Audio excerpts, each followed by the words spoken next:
Madam, पोलिसांना अजून एक पत्र द्या, येताना AK-47 घेऊन या. जेवढे शाळेला विरोध, आपलं रेस्ट हाऊसला विरोध करता यांना गोळ्या घाला. आम्ही छातीवर गोळ्या घेऊ. ही शाळा पडू देणार. शिक्षणाच्या ठिकाणी झोपण्याचं ठिकाण करतायत. शिक्षणाच्या ठिकाणी झोपण्याचं ठिकाण करतायत. नगरपालिकेचं डोकं ठिकाणावर आहे का नाही?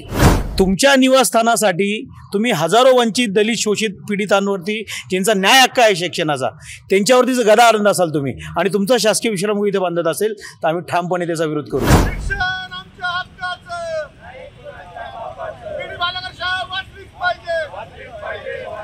आपण आता आहोत नाशिक महानगरपालिकेच्या बीडी भालेकर शाळेजवळ. गेल्या काही दिवसांपासून नाशिकमध्ये बीडी भालेकर शाळेची जी इमारत आहे ती पाडकामावरून मोठा विरोध सुरू झालेला आहे आणि या विरोधामध्ये संघर्ष म्हणजे शाळा बचाव समितीच्या वतीनं देखील या ठिकाणी आंदोलन सुरू करण्यात आलेलं आहे. नेमका हा वाद नेमका काय आहे ते जाणून घेण्यासाठी आपल्यासोबत आहेत या शाळेचे माजी विद्यार्थी दीपक डोके. तुम्ही गेल्या काही दिवसांपासून भालेकर बचाव कृती समितीच्या माध्यमातून ही शाळा वाचवावी याकरता आंदोलन सुरू केलेलं आहे. नेमकं ही शाळा पाडण्याचं नेमकं कारण काय? कारण तुम्ही जो लढा देतात, आयुक्तांची भेट घेतली, जलसंपदा मंत्री जे आहेत गिरीश महाजन त्यांची भेट घेतली. नाशिक शहरातील सर्वात प्राईम लोकेशनमध्ये असणारं शालिमार ठिकाणी इथे ही बीडी भालेकर शाळा. ही शाळा एक शेंगा विकणाऱ्याच्या देणगीतून तयार झालेली शाळा आहे. ह्या शाळेचं वैशिष्ट्य म्हणजे ही गोरगरीब, वंचित घटक, आदिवासी, मुस्लिम घटक असेल, आपलं दलित घटक असेल, अशा विद्यार्थ्यांची शाळा. जेव्हा मी ह्या शाळेत होतो मला कुठल्याही शाळेने ॲडमिशन दिलं नाही. तर ज्या शाळेत गेलो त्यांनी आमचं ॲडमिशन नाकारलं. पण ह्या शाळेने आम्हाला ॲडमिशन दिलं. इथून आम्ही शिकलो आणि ही खूप प्राईम लोकेशनवर शाळा असल्यामुळे शहराच्या मध्यवर्ती ठिकाणी, शालिमार ठिकाणी, तर हिच्यावर अनेक बिल्डर लोकांचा, अनेक धनदांडक्यांचा याला हे होतं का आपलं विषय जागा आपल्याला बळकवायची. मग हळूहळू करून यांनी शाळा बंद केली. आता त्या काही नाही का, काही वर्षापूर्वी इथं BOT तत्वावर मॉल तयार होणार होता. त्याचा आम्ही विरोध केला. तेव्हा सांगितलं तर शाळेच्या ठिकाणी शाळा बनवा. तर तेव्हा आम्हाला सांगितलं विद्यार्थीच येत नाही. तर आम्ही काही वर्ष, एक दीड वर्ष मुलं आणले इथं, त्यांना शिकवलं. पण नगरपालिकेची उदासीनता होती का बा इथं तुम्ही चालूच देणार नाही, आम्हाला शिक्षक दिले नाही, काही जे काही शालेय शिक्षणाच्या वस्तू असतात त्या दिल्या नाही. त्यानंतर ते पण बंद झालं. नंतर विभागीय कार्यालय येणार. विभागीय कार्यालयाला पण आम्ही सांगितलं शिक्षणाची जागा शिक्षण चालू करा इथे. तेव्हा पण त्यांनी तो प्रस्ताव हे केला.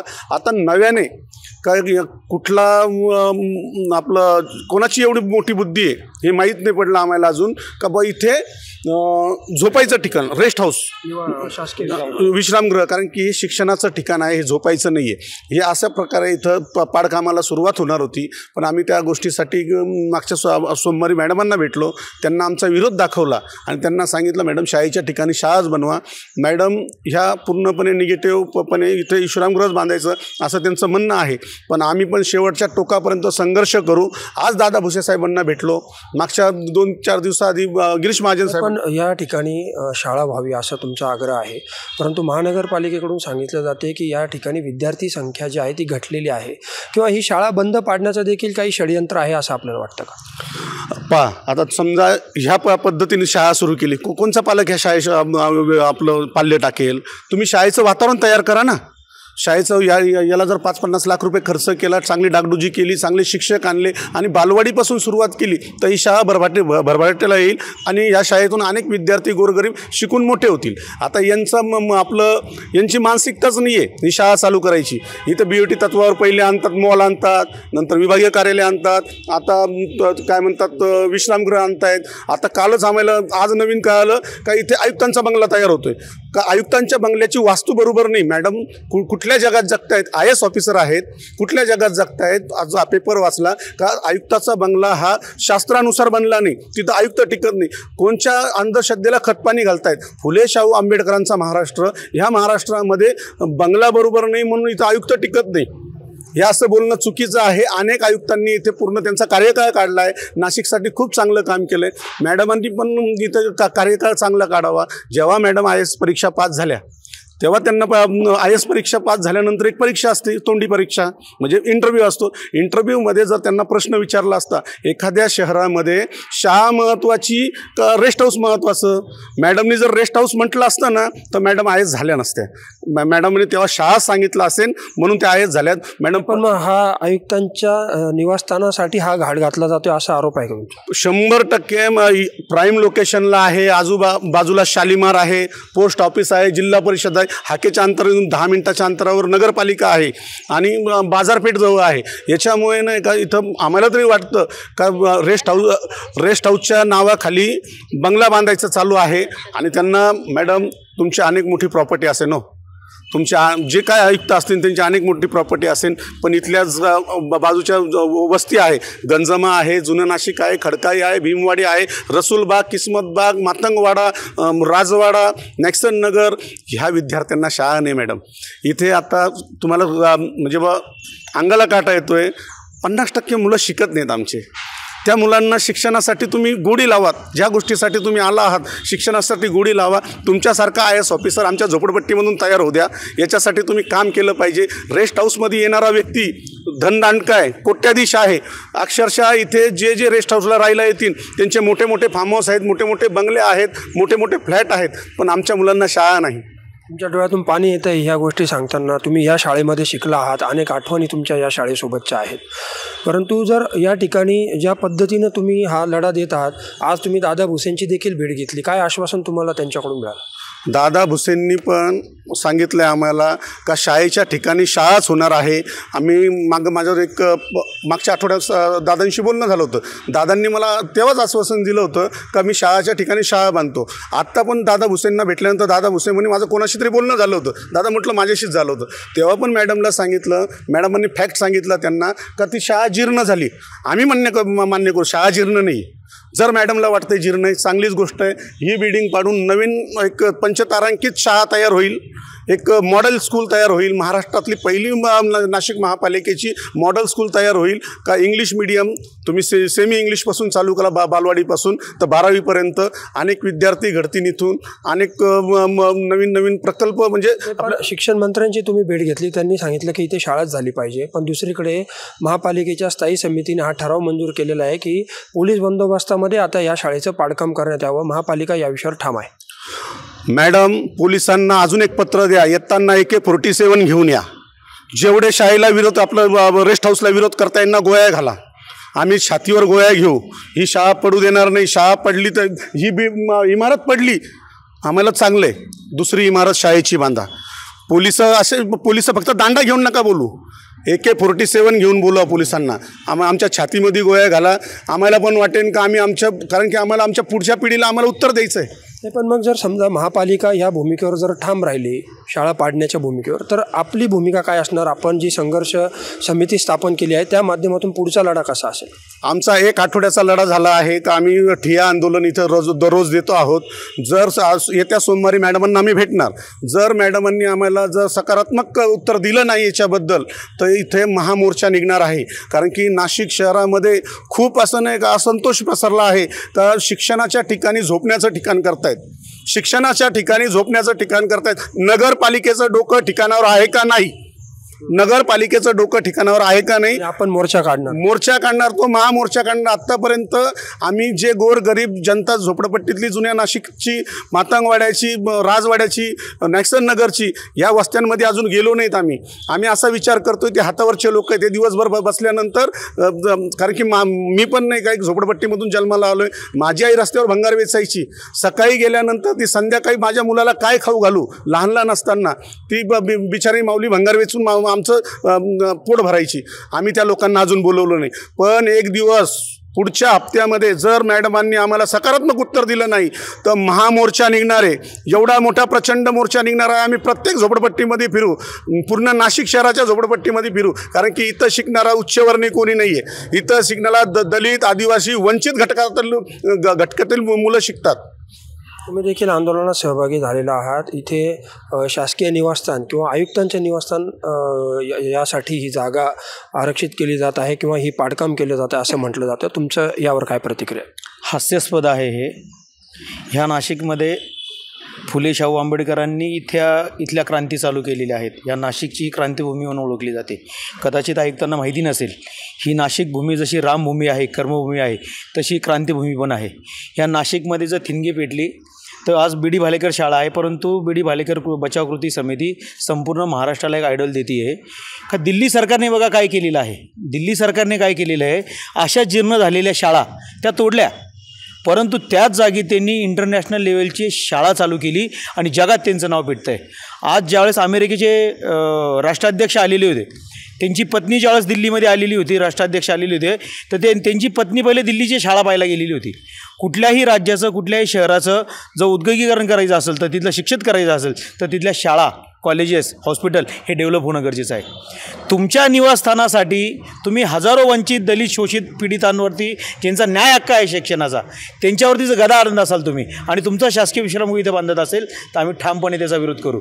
परंतु विरोध करताना मॅडम, आत्ताच आमच्या दीपकजींनी सांगितलं, तुम्ही IAS आहात, तुमची ज्यावेळेस तोंडी परीक्षा होते ना, त्यावेळेस तुम्हाला विचारला असेल जो प्रश्न, का तुम्हाला एखाद्या जागी शाळा पाडून तिथं विश्रामगृह बांधायचं असेल, तर त्यांचं उत्तर काय असेल, तिथे शाळाच बांधली गेली पाहिजे, तर त्या पास झाल्या असतील. माझं म्हणणं आहे ऐकतो मॅडमला, का तुमच्या घराचा दोष, अहो पुरोगामी महाराष्ट्र आहे, तुमच्या घराचा दोष आहे, तिथं आयुक्त टिकत नाही, महानगरपालिकेचा असं त्याच्यावरती त्या वास्तूवरती दोष लावले जातो.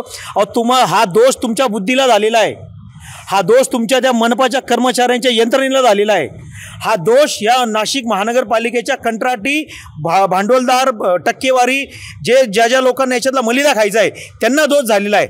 अरे दोष कुठं काढताय तुम्ही? दोष काढायची जागा कुठे असेल ना, तर तुम्ही जा ना, तुमच्याच राज्यातले मंत्री अघोरी विद्या करून ते पूजापाठ करतात, त्यांच्याकडे जा तुम्ही, तुमचे जे वास्तुदोष असून निघून जाईल. पण ह्या शाळेचं हजारो विद्यार्थी इथून शिकतात आहे, त्या विद्यार्थ्यांना वंचित करून जर तुम्ही विश्रामगृह बांधत असाल, तुमचं स्वतःचं जर इथं विश्रामगृह बांधत असेल, तर नाशिककर या आणि बी.डी. भालेकर बचाव कृती समिती ठामपणे रस्त्यावरती उतरून, जसंच आता आमच्या दीपकजींनी सांगितलं, का नाशिकमध्ये हा विराट मोर्चा कोणाचा असेल? शोषित, वंचित, घटक, भंगार गोळा करणारे, प्लास्टिक गोळा करणारे, घंटागाडीवरती काम करणारे मजूर हे या आंदोलनामध्ये सामील होतील आणि या प्रशासनाला आणि आयुक्तांना सांगतील का तुम्हाला तुमचं घर बांधायचं आहे का आमची शाळा बांधायची. आज आम्ही शिक्षण मंत्री दादासाहेब भुसे यांना भेटलो, त्यांनी आमच्याशी सकारात्मक चर्चा केलेली आहे. माझं म्हणणं असं आहे दादासाहेबांना, का त्यांना ह्या शाळेची परिस्थिती काय आहे, इथल्या मुलांची, इथल्या पालकांची परिस्थिती काय आहे, ही सांगण्याचा आम्ही त्यांना प्रयत्न केलेला आहे. दादांवरती आमचा विश्वास आहे. आपल्या महाराष्ट्राला चांगले शिक्षण मंत्री भेटलेले आहेत, आमच्या आता अपेक्षा त्यांच्याकडनंच आहेत. आमचं भांडण आता सध्या आयुक्तांशी जरी झालं, त्यांनी ते तात्विक त्यांच्या पद्धतीने त्या शासकीय भाषेत आम्हाला सांगितले का आम्ही शाळा पाडणारच आणि तिथे हे बांधणारच. अरे बाबा, ही हुकुमशाही नाही आहे, आम्ही लोकशाही देशामध्ये राहतोय. निश्चितपणे आपण जर बघितलं की बी.डी. भालेकर बचाव कृती समितीच्या माध्यमातून मोठा लढा या ठिकाणी दिला जातोय. ज्येष्ठ नगरसेवक आपल्यासोबत आहेत, राजेंद्र बागुल.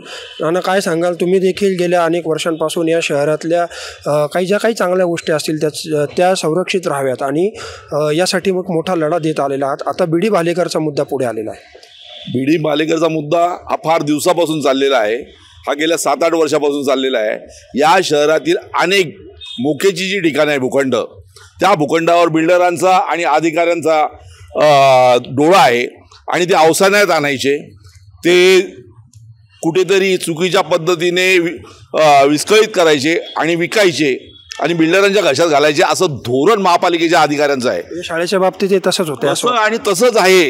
ही शाळा इतकी चांगली शाळा आहे, एका गरीब शेंगावाल्याला जो आपले शेंगा विकून उपजीविका करत होता, त्याच्या उत्तरार्धातली त्याची जी कमाई होती, पुंजी होती, पैसे जमून केलेले जे पैसे होते, त्या पैशातून त्यांनी त्यावेळेचे पैसे देऊन ही शाळा उभी केली.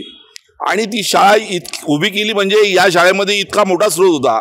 हा संपूर्ण पंचक्रोशीतले गोर गरीब, दलित, वंचित, शोषित, आदिवासी ही लोक सर्व यांची मुलं का ज्यांना शाळेचं शिक्षण खाजगी परवडणारं नव्हतं, हा सर्व वर्ग मोठा जुना नाशकातला आणि मूळ नाशकातला हा सर्व या शाळेत येत होता. आणि ही शाळा गजबजलेली होती. जवळजवळ 4,000 ते 4,500 विद्यार्थी या शाळेमध्ये होते. आणि असं असताना ज्या बिल्डर धार्जिने अधिकाऱ्यांनी संगनमताने इथले शिक्षक पळवले, हळूहळू विद्यार्थी पळवले आणि यांनीच बदनामी सुरू केली का इथलं शिक्षण चांगलं नाही आहे, इथले शिक्षक चांगले नाही आहे. आणि अशा प्रकारे ही शाळा अवसानात आणली आणि ही शाळा विकण्याचा BOTवर प्रकार झाला. याच्यापूर्वी 5 वर्षापूर्वी इथे कमर्शियल कॉम्प्लेक्स काढण्याचा ठराव झाला, बिल्डर नेमला गेला, टेंडर झालं आणि हे करण्याचं त्यावेळेस मी सन्माननीय उद्धवजी ठाकरे आणि छगन भुजबळ यांच्याशी संघर्ष करून हे वाचवलं, ते होऊ दिलं नाही. परंतु आता विसर पडला की काय, आणि म्हणून परत आता प्रशासकीय राजवटीमध्ये परत हा इथे पंचतारांकित विश्रामगृह बांधण्याचा जो खटाटोप माननीय आयुक्त खत्री मॅडम यांनी चालवलेला आहे तो निषेधार्ह आणि निषेधार्हच आहे. अरे ज्या गरिबांना जो अडाणी होता, अज्ञान होता, त्याला शिक्षणाचं महत्त्व कळालं आणि त्याला गरीब मराठी माणसांच्या मुलांना ही शाळा उभी राहावी म्हणून ज्याची इच्छा अपेक्षा होती आणि ती फलद्रूप झाली, मोठी झाली. या शाळेतल्या त्यांनी लावलेल्या दीपामुळे, ज्योतीमुळे आज अनेक गरीब विद्यार्थ्यांच्या, शोषितांच्या, दलितांच्या जीवनामध्ये प्रकाश पडला. या ठिकाणी आयुक्तांचं निवासस्थान देखील बांधण्याचा घाट घातला जातोय असं देखील बोललं जातंय. अहो हे काही करतील ना, म्हणजे छान शोकिलीपणा झाला ना. शिक्षणाच्या जागी तिथे कुठेतरी वातानुकूलित त्याच्यात पुढाऱ्यांच्या, अधिकाऱ्यांच्या राहण्याची, निवासाची आणि झोपण्याची जर सोय करणार असाल, आता हे जे विश्रामगृह आहे हे महाराष्ट्रातलं सर्वात मोठं विश्रामगृह आहे आणि हे हाकेच्या अंतरावर आहे. असं असताना इथे काय करायचं विश्रामगृह, आणि इथे विश्रामगृह बांधून तुम्ही काय दाटणार आहात? हा एवढा मोठा दागिना या कर्जबाजारी झालेल्या महापालिकेच्या म्हातारीच्या गळ्यात तुम्ही का टाकतात? ती वाकून मरून जाईल. पुढची भूमिका नेमकी काय असणार? पुढची भूमिका नाही, ही मालमत्ताच नाशिककरांची आहे, नाशिककरांच्या पैशावर आहे. इथे आमच्या अस्मिता जुळलेल्या आहे. एका मराठी माणसानं मराठी मुलांसाठी केलेली ही शाळा अशी आम्ही उद्ध्वस्त होऊन देणार नाही. आणि बिल्डरांच्या आणि बिल्डर धाजीरांच्या, अधिकाऱ्यांच्या कुठेतरी घशात आम्ही घालून देणार नाही. हा खूप मोठा भूखंडाचा मोठा असा भ्रष्टाचारच आहे. आणि म्हणून जर हे कोणी करत असेल तर या गावातला मराठी माणूस, या गावातला नाशिककर हे कदापि सहन करणार नाही आणि निषेधार्ह आहे. सरकारने सुद्धा या जातीने लक्ष घालून हे ताबडतोबीने रद्द केलं पाहिजे आणि ही भूमिकाच मान्य नाही. निश्चितपणे आपण बघितलं की शहरातल्या या ज्या मोक्याच्या वास्तू आहेत त्या बिल्डरांच्या घशात घालून कुठेतरी भूखंडाचा घोटाळा करण्याचा, भ्रष्टाचार करण्याचा महानगरपालिकेचा हे षडयंत्र आहे की काय, असा देखील सवाल आता या कृती समितीच्या माध्यमातून उपस्थित केला जातो आहे. आणि जर महानगरपालिका या आपल्या भूमिकेवर ठामच राहिली तर नाशिक शहरातून एक महामोर्चा या विरोधामध्ये काढण्यात येणार आहे असा इशारा देखील या माध्यमातून देण्यात आलेला आहे. कॅमेरामन भाऊसाहेब पवारसह मनीष कटारिया, माय महानगर, नाशिक.